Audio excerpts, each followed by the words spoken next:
in this human realm, perhaps the most core expression of spiritual awakeness is love. And there's an expression or a predicament, a description of a predicament I really like, which is called the big squeeze, which is day by day, there's this deep capacity we have to love and to be wise and accepting. And yet we can watch our moments of the day and see how many times we're pulled around by all sorts of reactivity and small-mindedness and obsessiveness and judgment. And so we're caught in this squeeze, and you might think of it, in terms of the brain. The squeeze is between our older systems, the limbic systems of fight, flight, freeze, and then our more fully activated frontal cortex. It's like there's kind of who's going to win out in a way. Or you might think of it that's developmentally that there's a lot of strong conditioning, egoic conditioning, and we have a capacity to perceive and live from a greater sense of wholeness and integration and love. As evolving creatures, it takes intention, an intentional engagement in our own process to awaken the heart. It takes intention to awaken this capacity to really accept unconditionally what's going on, and to really love without holding back, love and express our love, let people know. It takes intention. It takes intention to let it in some, to put down and be less defended in our heart. So what I'd like to explore this week and next week is this path of unconditional loving and what the key elements are that help us to evolve our own capacity.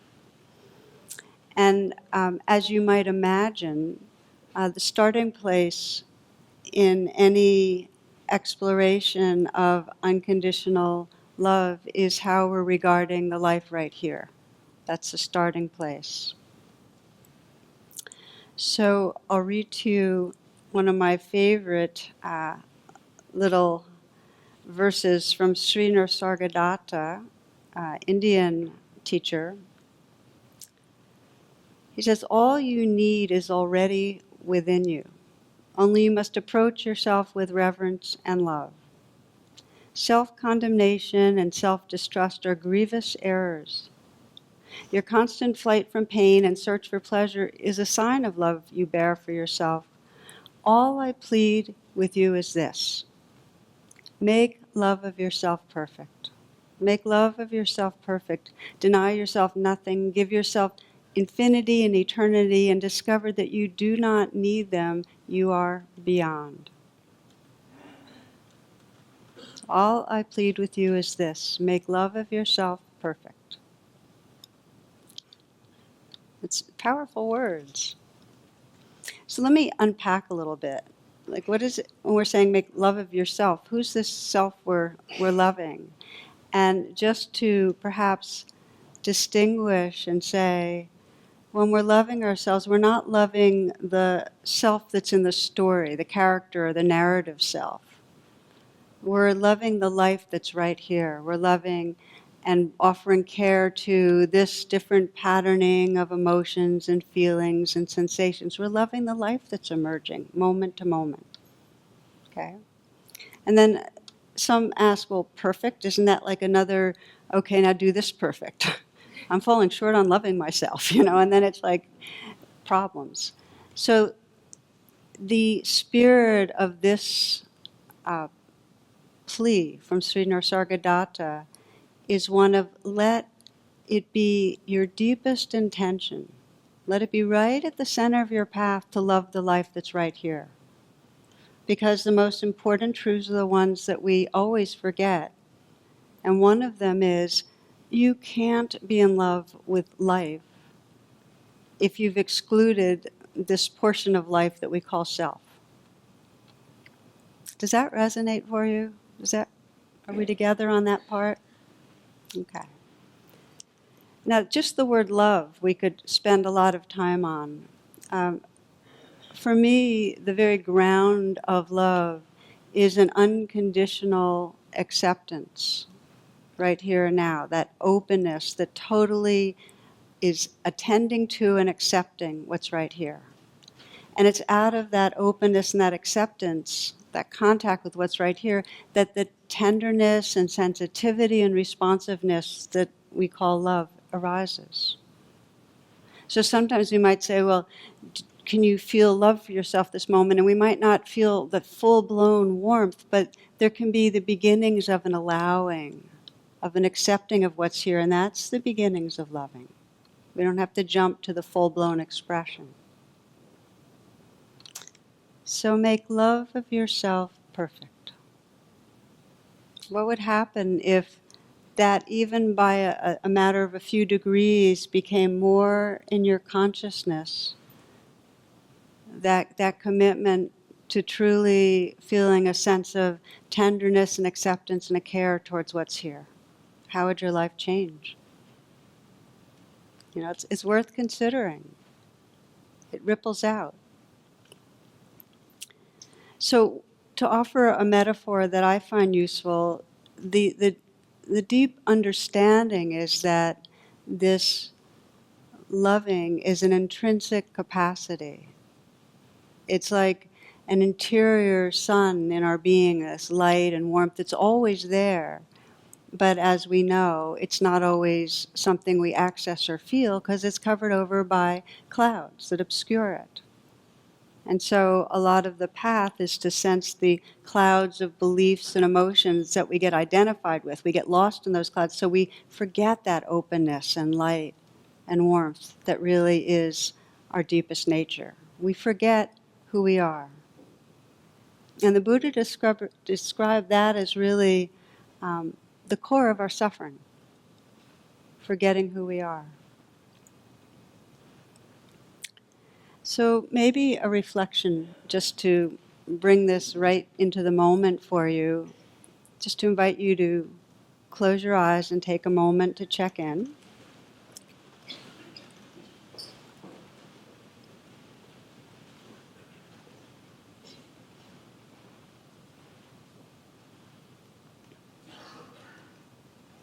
And take some moments of pausing to connect with your senses, to be here.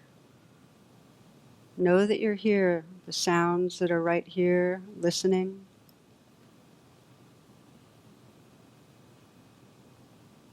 Feeling the aliveness in your body.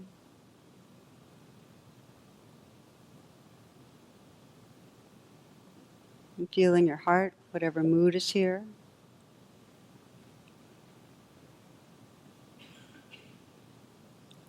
And let your intention be right now to hold your own being with an unconditional and accepting presence. This grounds of making love of ourselves perfect. An unconditional accepting presence.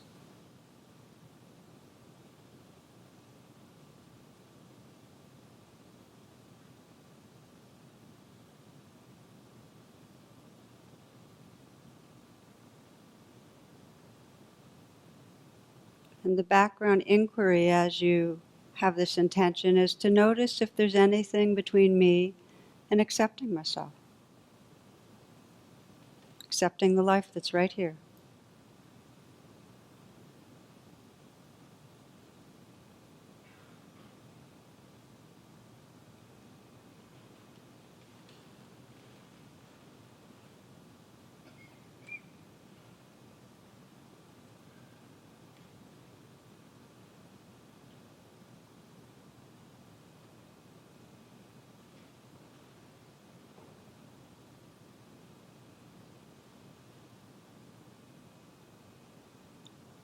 Just notice how you're relating to your own experience. Is there a quality of acceptance, allowing, gentleness? Or is there something getting in the way? Something that's blocking the sun?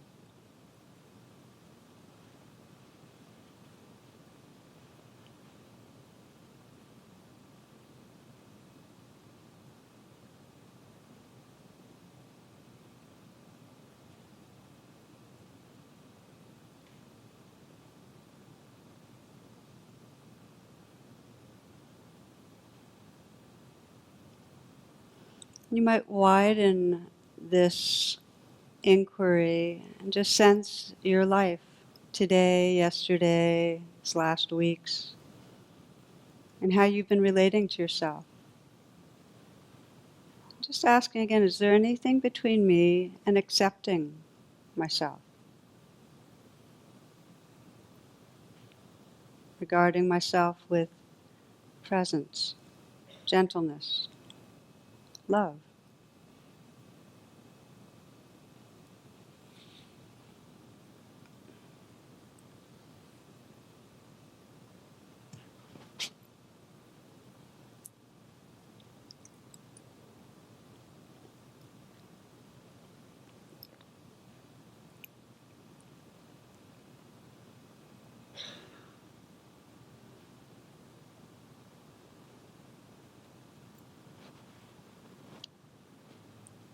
And for now, you can take a few breaths and open your eyes as you're ready.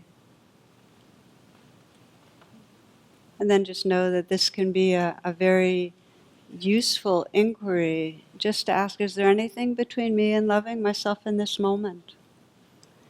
And what we notice is sometimes there may be a real sense of freedom and regarding this inner life and the life everywhere with a real open-heartedness. But at other times, for most of us, because we're creatures of the culture and our conditioning and so on, which I'm going to talk about a little more, we find there are clouds. There is something between us and loving fully, feeling really at home. And when I ask this question, I work with people in residential workshops and so on. When I say, oh, so what are the clouds? What do we get caught on? And for some, it's well, actually, when I asked that question, I just couldn't even get in touch with myself. I don't even know what I was loving. So there's kind of a numbness or disconnect. And then for others, well, when I really try to be present, I just feel a lot of fear. And or I feel a lot of anger, or a story about something going on in my life takes me away. So that's not really loving, accepting presence here. I'm kind of reactive. And then for many, it's when they really check into their lives and say, well, what's between me and really accepting and opening to and loving this being here, there's actually a very strong sense of self-aversion or a stream of judgment or criticism that prevents a sense of really being able to embrace this life.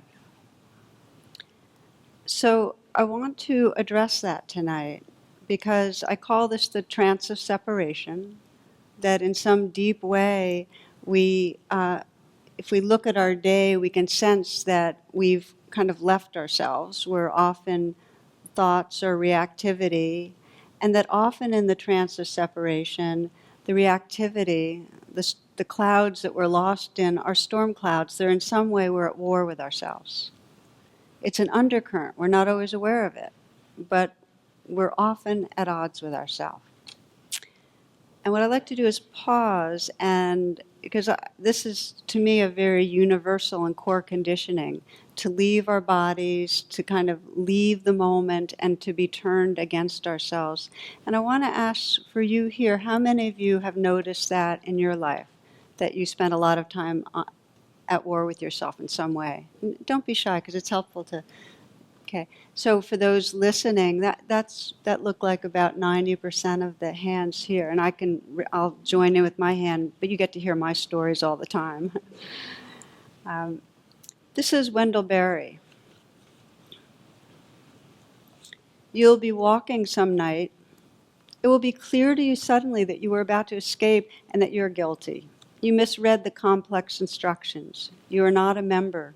You lost your card or never had one.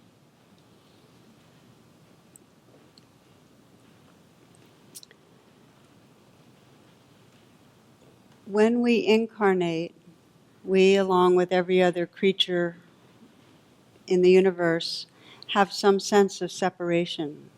There's a sense of what's inside and a sense of out there. And with that separation, there is inevitably a core and primal sense of fear.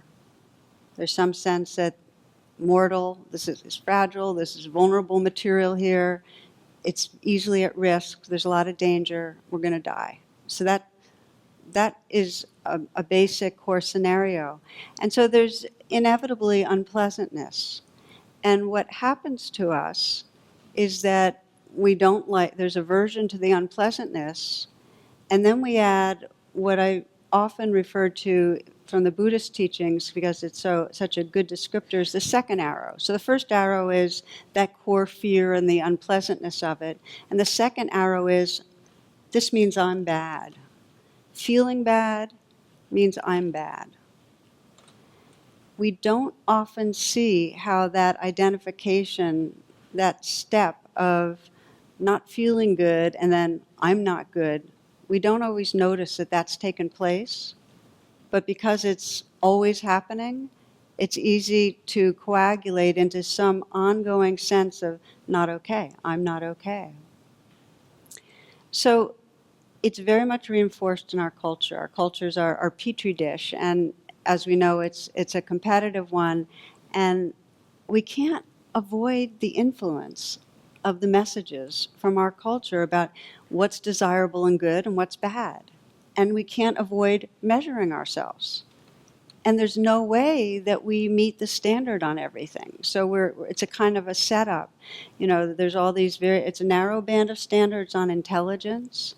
And I often talk about this because I'm so appalled in our educational systems how still there's just this emphasis on a certain kind of left brain and analytic intelligence that is applauded, and so many kids that have different kinds of intelligences end up feeling like they're not smart. That feels like a real shame, a real tragedy. And then, of course, there's all these standards on how we should look, and how many of us, whether it's body or face or just general way we dress or whatever, feel in some way not enough. And then there's standards about success. And then if we're a minority, there's so much of a diminishing value of people that are different from the mainstream, whether it's race, our sexual orientation, or gender orientation, or religion. There's so many ways the culture can make us not okay.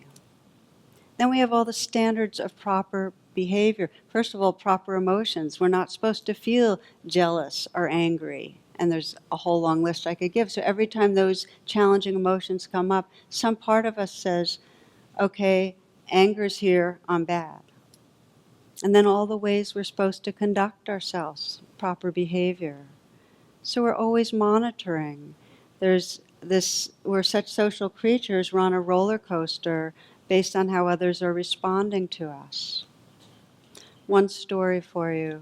This is a woman who's a top executive in New York City, finance. Usually actually goes to work by limo, but there was one day that the weather was so bad that she was forced to take a bus. And so she figures she'll catch up on the news or whatever. Well, she gets on the bus and she has an embarrassing situation. She has a lot of gas. And she doesn't know what to do about it because it's a bit of a ride. And so she's like, it would be really embarrassing for her to release it, to fart. Like, oh, God, I can't do that. But she is listening to the music, and she realizes that at certain points of the music, it's really loud, and she decides to fart to the beat of the music. Okay?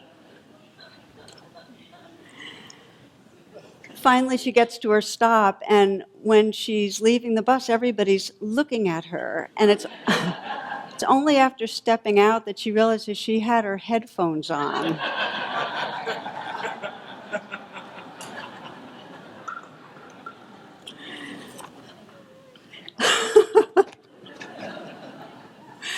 So it's a terrible example, but I think you get the idea that we have these standards, and how many of us in our hearts of hearts know that we're not in some way fitting the standard by the way we're behaving. So there's the culture that instills a sense of not meeting the standard, not okay. And then, as most of you know, our early years with caregivers, even before we have a separate sense of self, there's a experience of who we are based on how we're treated and the messages we're getting.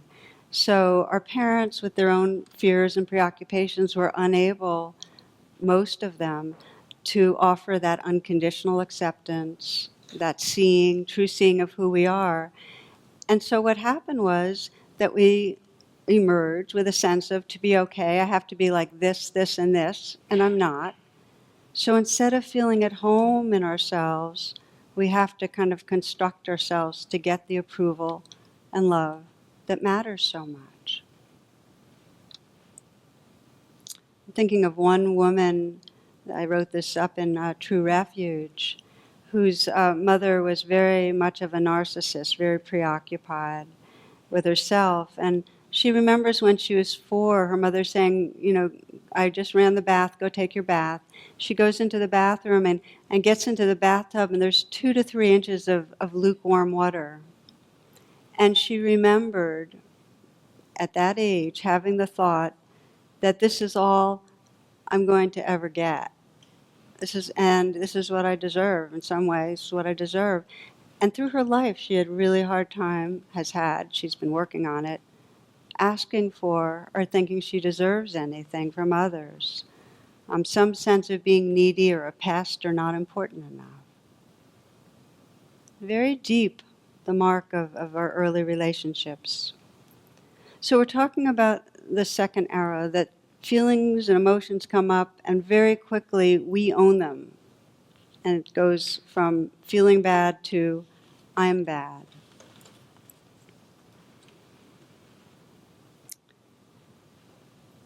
The core beliefs, and I want to take some moments with this, the power of our core beliefs, they're very deeply grooved and very persistent. I'd say that they're our most persistent false refuge.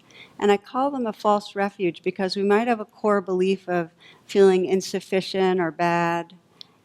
And even though that's really painful, we'd rather have that than not have it because it orients us. And it gives us a sense of control because then we at least know how we can defend and protect and try to make up for things.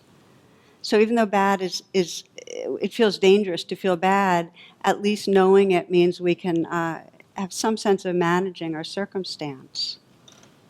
And this is the predicament, which is these core beliefs keep on reinforcing themselves because, as so many of you know, if you believe that you're insufficient, then your emotions and behaviors are going to create situations that are then going to feed what you're believing. So we get caught in these cycles of being even more deeply identified with a sense of something's wrong with me, I'm bad. And when we're feeling deficient, we have less access to our resourcefulness. The limbic brain is taken over, we have less access. Another story, a noted psychiatrist was at a guest at a dinner party, and his hostess kind of broached the subject that he was most at ease with. She asked him, would you mind telling me, how do you detect mental deficiency in somebody who appears normal? And he said, well, nothing's easier. You just ask a simple question, which anyone should be able to track with no trouble. And if that person hesitates, that kind of puts you on the track. Well, what sort of question, she asked. Well, you might ask him, Captain Cook made 3 trips around the world and died during one of them. Which one?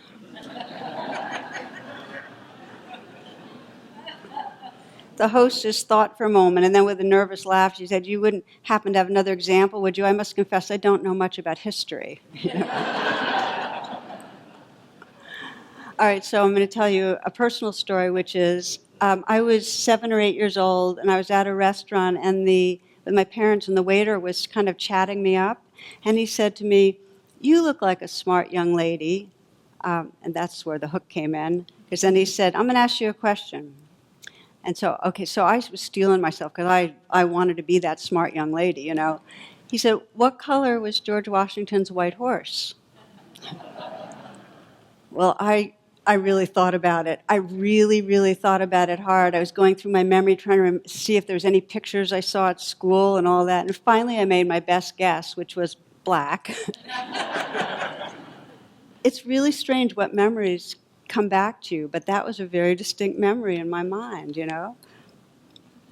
When we are caught in our struggles around feeling good about ourselves or not, we shut down. Really, access to our creativity, our intelligence, and to love. So, there's probably not one of us listening that doesn't know the suffering of when we're feeling not okay, when we truly feel deep down something's really wrong with us. Most of us know the cycle, too, that it creates. We have some area of our life where we know that we've been in a cycle. I was thinking a woman I've worked with on and off over the years, anticipates that in any group she'll get in, she'll be rejected. She's going to end up not feeling like she belongs. She's going to feel like an outsider. And this is at work, at school, trainings. And she's because of that, very quick to withdraw and to take offense and to cover over, or else she becomes the real vulnerable one, the patient of the group. And each round, it becomes more and more clear that she's got this belief that that's absolutely creating her life. It's so many, I've said many times, I think this was Gandhi and several others have actually described this link that our beliefs create our feelings, they create our thoughts, create our behaviors, create our character, create our destiny. Okay. This is Andre Nouwen, who Catholic mystic, teacher, writer. He says, over the years, I've come to realize that the greatest trap in our life is not success, popularity, or power, but self-rejection. He says, as soon as someone accuses me or criticizes me, as soon as I'm rejected, left alone, or abandoned, I find myself thinking, well, that proves it once again. I'm no good. I deserve to be pushed aside, forgotten, rejected. Self-rejection is the greatest enemy of the spiritual life because it contradicts the sacred voice that calls us the beloved. Being the beloved constitutes the core truth of our existence. I'm just going to read the last lines again. Self-rejection is the greatest enemy of the spiritual life because it contradicts the sacred voice that calls us the beloved. Being the beloved constitutes the core truth of our existence.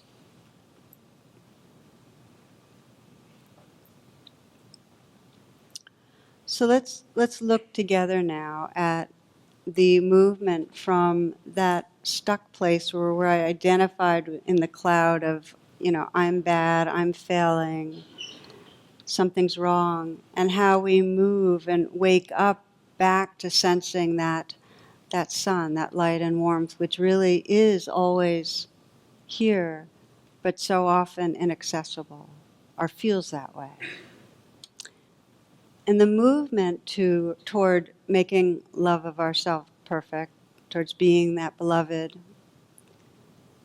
is that we recognize and release the second arrow, that sense of, that criticism, that judgment, that voice that's saying something's wrong with me, that we recognize that and wake up out of that. And here's the main thing, that we come right into an embodied experience of the moment.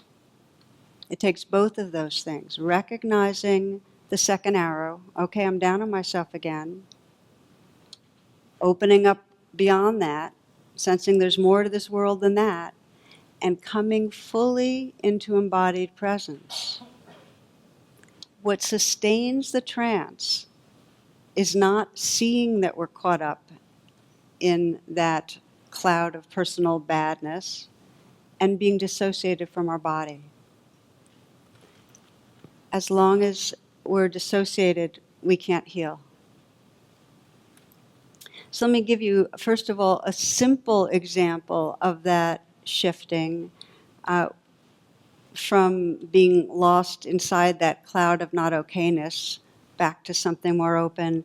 With just an example from this morning, for me, it was a drizzly morning, and I go out walking usually around 6:30, and I wake up and the first thing I do is go for a very long walk, and I meditate usually outside if it's not too rainy.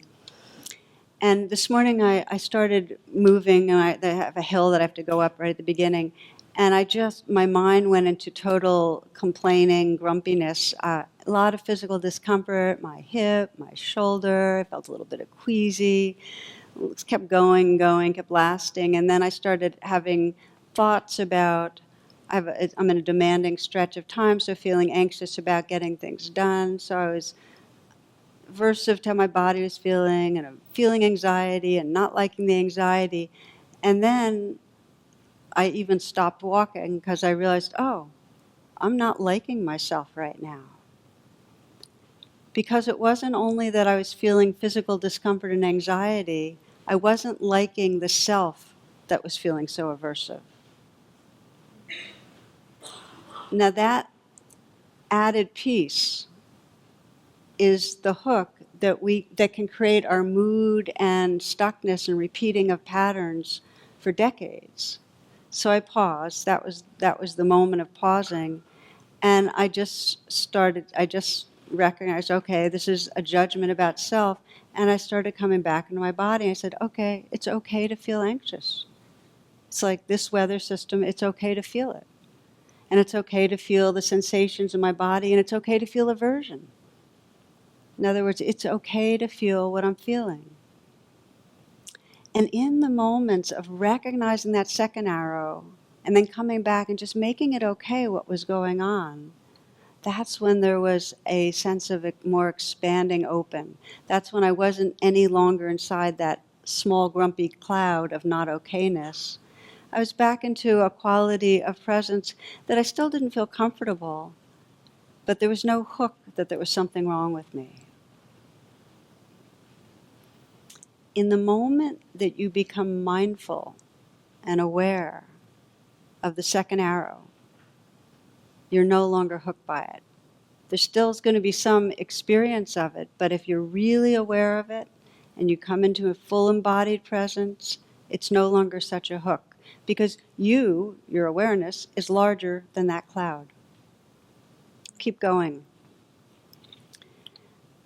The bottom line core teaching is that whatever is not an awareness controls us. Okay? So if you're assuming that something's wrong with you and that's in the background and you're not aware of it, it will keep your whole system contracted. So how do we loosen that second arrow? For me this morning it wasn't really hard because I've been working with the second arrow since I was 20, and it's very familiar, and this is what I've spent lots and lots of moments going, oh, this again, okay? But there are times that second arrow has a really deep hook. And for many of us, the core beliefs really, it doesn't feel like a belief, it feels like truth. It's our body saying, something is wrong with me. So I want to spend the last part of this exploration on how do we begin to loosen that hook? Because I feel like that's the key element for so many of us for coming into a really true sense of freedom. And there's two major strategies I want to explore or mention on how we loosen it. So if you are caught in the sense of something's fundamentally wrong with me, I do not have the capacity to be intimate with others. If people really got to know me, they wouldn't like me. If we have some fundamental sense of no matter what happens, I'm going to fail, there's some different ways we can start saying, okay, that's the belief. How do I wake up from believing it so much? And one way is, I think of it as kind of going for the big picture. And by that I mean, we start realizing that belief and experience of ourselves is conditioned not only necessarily from our childhood, but even from past generations.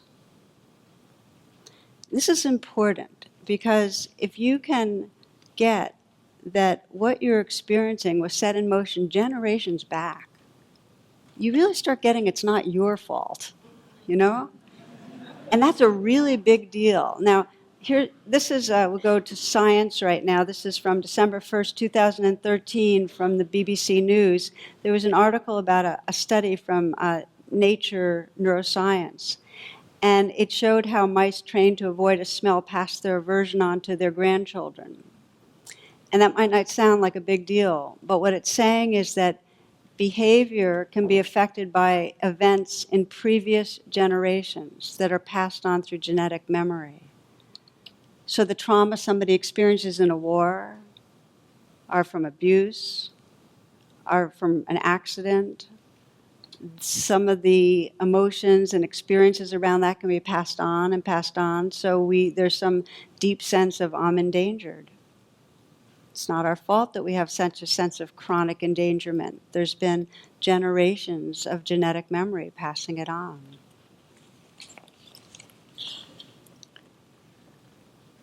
I have worked with many people that the shift point in their healing process is when they looked at all the conditions that gave rise to the behaviors that they hated about themselves.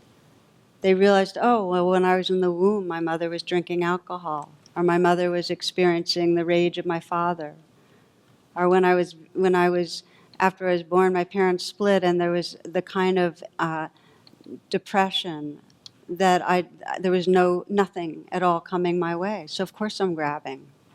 In other words, when we start seeing how everything we dislike has a cause, really has a cause. I often call this, I refer to that metaphor with the dog with the leg in a trap, that in some way our leg's in a trap. We're just acting exactly how any human being with a nervous system would act due to certain causes and conditions. It's in those moments something in us gets, and it's not just intellectual, wow, it's really not my fault. And I've seen that realization does not make us irresponsible, it does the opposite.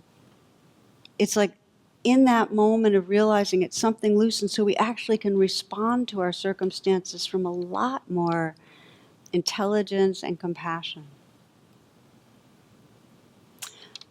There was one man who's come to, who I've known for years, different conferences and so on, an author, somewhat well known, who we got to know each other and shared some, and he's very, very ambitious. And some of the things he shared is some that he feels most vulnerable about is how competitive he is with other authors and people in his field, and how much he really wants to be the star, and how much in searching for that and trying to get that, he inflates himself and does some pretending and also does some gossiping and putting other people down, things he's really embarrassed about. So he was sharing that because we've shared what's real some. And that the shift for him, because he's got a meditation practice, was that when he saw that behavior that really, in a sense, disgusted him, that just felt so small-minded, he went under it and he said, okay, what's really driving it? And he got to the place that he realized it was coming from, he wanted to be the best and the most popular and so on, because he wanted to be loved. And he could see when he looked at his childhood, in this case, father was very, again, well-known, very narcissistic. He got very rewarded when he performed well and kind of ignored when he didn't. And really had this unmet need to have a feeling that he'd be loved for who he was. So he got hooked on trying to be loved for something, for being an icon of some sort. But when he could see the suffering and the yearning in the mixed, he could say, it's not my fault. It's not this is happening. And then that ended up creating more space, more like opening out of the cloud. He had more sense of, his heart was a little bit softer towards himself, and it actually shifted the behaviors. It's not my fault is an incredibly powerful tool if you find you're completely turned on yourself. But it doesn't end there, there's more. But that's just one way to start loosening it. Now there's another way that has to do with sensing the belief that's there and sensing how real it is to you, but in some way getting that it doesn't mean it's true. And I'd say that the main thing people get when they leave a retreat, especially the first retreat, in some way, and I've had so many tell me this, it's saying, I realize I don't have to believe my thoughts. So I'd like to give you an example of how I loosened up a core belief with this sense that this phrase, real but not true, which I got from Sokni Rinpoche, a Tibetan teacher.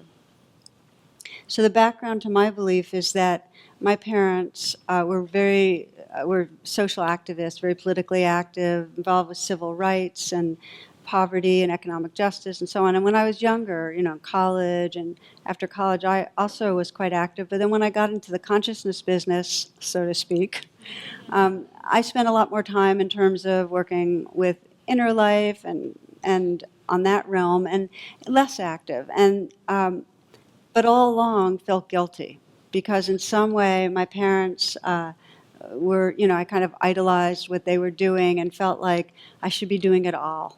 I should be doing the inner work and also the outer work and involved with every cause and so on. So this was the kind of a background in some way, always falling short, not contributing enough. And that was for a number of years. And I remember I started working with it as in many of the ways I've been talking about. But about 5 years ago, it came up again. I realized it was latent but not gone. And it spiked because we were getting more and more involved in this community around issues of diversity, and it was such a close to my heart area. I have many good friends that have suffered directly from a lack of meaningful inclusion in the Buddha Sanghas. And it might not appear that Buddha Sanghas are not welcoming Sanghas, but a real lack of sensitivity, especially people of color. And so this was really an alive issue for me. And I remember after one particular board meeting, and we were beginning to respond, and the affinity sanghas are growing, and beginning in the board to like, and amongst the teachers to start really looking more deeply. And I remember after one board meeting, it hitting me that I'm a leader in this community and how essential it is that I commit more energy and leadership in this area. And the sense of deficiency that immediately came after that, knowing there's no way I could commit what I would think was enough. So I went home and I really felt this flooded sense of shame and falling short around something that meant so much to me, that I just wasn't enough. And so I deepened my attention. I just want to give you my process because it was a very powerful one, where I said, okay, here's the belief that I'm falling short. In some way, I'm not a good enough person because I'm not giving myself enough. And I remembered the language of real but not true. I said, okay, this feels really real. It really feels bad inside. But in some way, it's not the truth of who I am. So I wanted to keep inquiring. So I sensed, okay, how does believing this feel in my body? And when I believe that I am in some way not doing enough, there's a sense of shame, there's a kind of ache, a hollowness, a kind of pulling away from life, really getting small. So I fully allowed the sense of badness, the feeling of the felt sense in my body. And then I asked myself, well, what is it like to live with this? What's the effect this has when it's alive in me on my life? And I started sensing directly how that very guilt and shame actually created distance between me and myself and me and others. And it actually made it so it cut me off from the authentic caring. Guilt cut me off from caring. And then I asked myself, really, I felt the sense of I really want to undo this I'm bad feeling. And so I started saying, well, what would it be like without this not enough? What would it be like, and you can sense this question too for your life, what would it be like if you really weren't living with a sense of not enough? or something's missing, something's wrong. And instantly I could feel, in this particular thing around the issue of diversity, that if I wasn't living with the not enough, I'd actually have this huge curiosity. I'd be really wanting to seek to understand how is it that this has arisen, so much sense of suffering and violence and separation and blindness. How did it happen? And I'd want to understand, and I'd have this more yearning to connect in an authentic way, but I'd feel like without the pressure of not enough, a kind of creativity and interest in the process and care, rather than a kind of dutiful and feeling crunched. The final question I asked was, who would I be if I wasn't feeling that guilt and shame? And I could immediately feel that sense of I would just be loving presence. Without that guilt and shame, without that second arrow of something's wrong, I would relax back into love. Now, I want to say that there wasn't a one shot. I have to again and again, when I feel that sense of I'm not doing enough, I have to again go, okay, it's real but not true, and feel how it feels in your body. Feel it, okay? Feel it really strongly, sense the effect of that. Okay, what would it be like if I didn't believe that? Who would I be? And again, it go from being inside that cloud of a not enough, not okay person, to back to that space of awareness where the sun can shine through.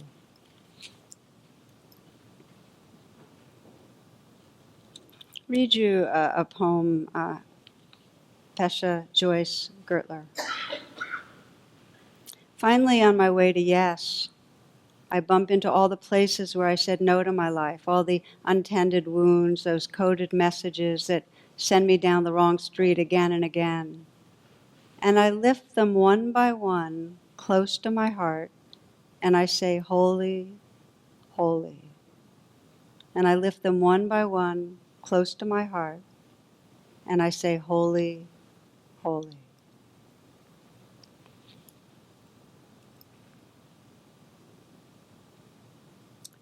So tonight we're talking about undoing that conditioning to turn on ourselves. And I wanted to read this poem, Holy, Holy, because I've come to look at these times where I find myself caught in that cloud of not okay as an amazing opportunity. Because each time that I pause and really deepen attention, it becomes a gateway back to that space of loving. Each time that I really take the time to say real but not true, or it's not my fault, and I come into my body, and in some way I, feel that compassion towards that pain and discomfort of self-aversion, I start melting back into loving. The key pieces are to have the intention. If you leave here, or leave tonight, or leave this talk with just a little more intention to make love of yourself perfect, you'll be alert for when you're caught in that cloud of self-aversion and judgment. The second step, you have to interrupt that self-talk and the judging thought, and either in some way say it's not my fault or real but not true, and come into the living feeling. Come in and go ahead and feel in your body how the aversion feels. Cry it. Let yourself cry with it. Offer yourself kindness for it. And offer forgiveness. Because the other side of presence with the places we say no is holy, holy, holy. This is Yeats. He says, I am content to follow to its source every event in action or in thought, measure the lot, forgive myself the lot. When such as I cast out remorse, so great a sweetness flows into the breast, we must laugh and we must sing, we are blessed by everything, everything we look upon is blessed. There is deep, deep freedom on the other side of that sense of not okay, and we have to pay attention. So we'll close, just take a couple of moments to do a kind of scan I like to do to loosen up the tangles.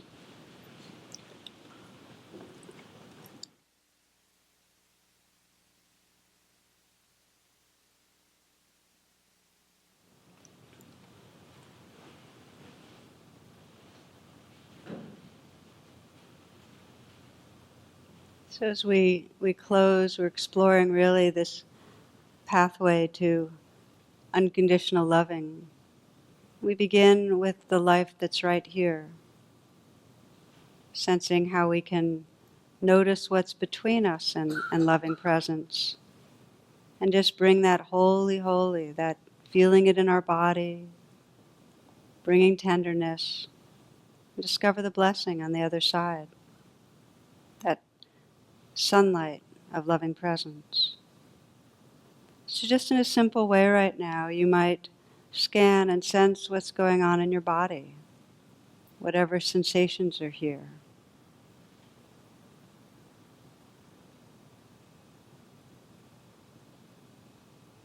Notice if there's places of tension or tightness. Notice if there's any places of chronic or acute unpleasantness. Letting yourself really feel your body from the inside out. Notice if there's any resistance, any aversion to what's going on in your body right now.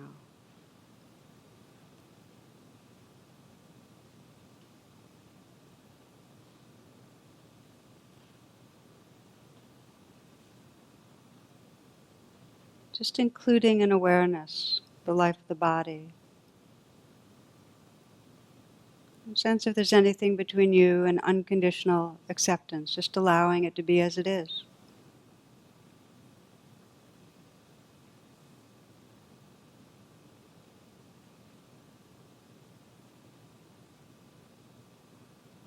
Including the felt sense in the body, emotions.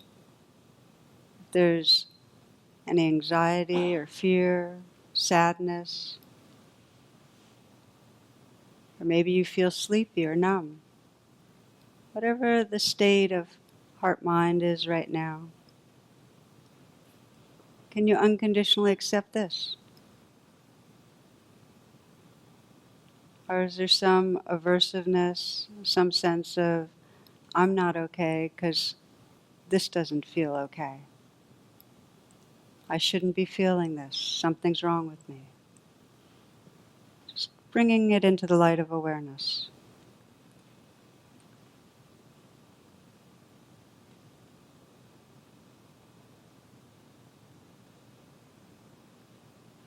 Noticing in a broader way if there's something going on in your life that has you at war with yourself.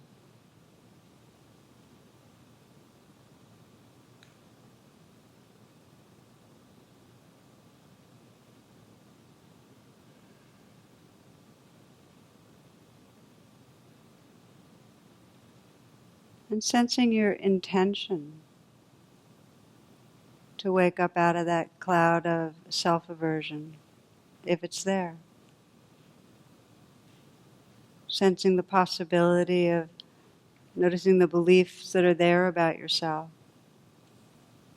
And saying it's not my fault, or it's real but not true. It's not who I am.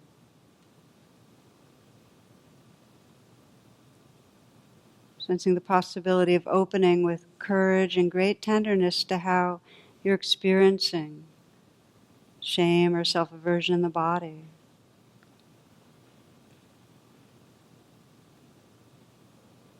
Holy, holy, offering care and forgiveness, making love of yourself perfect.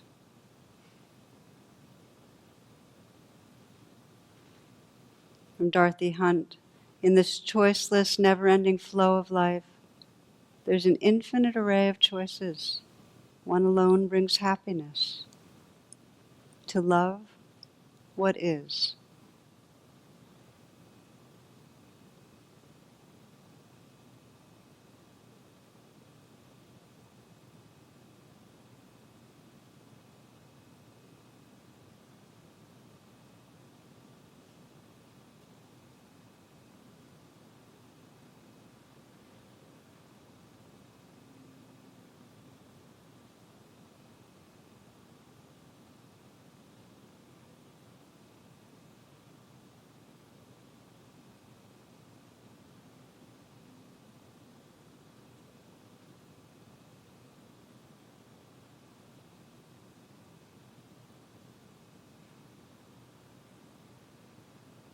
Closing with the prayer that we might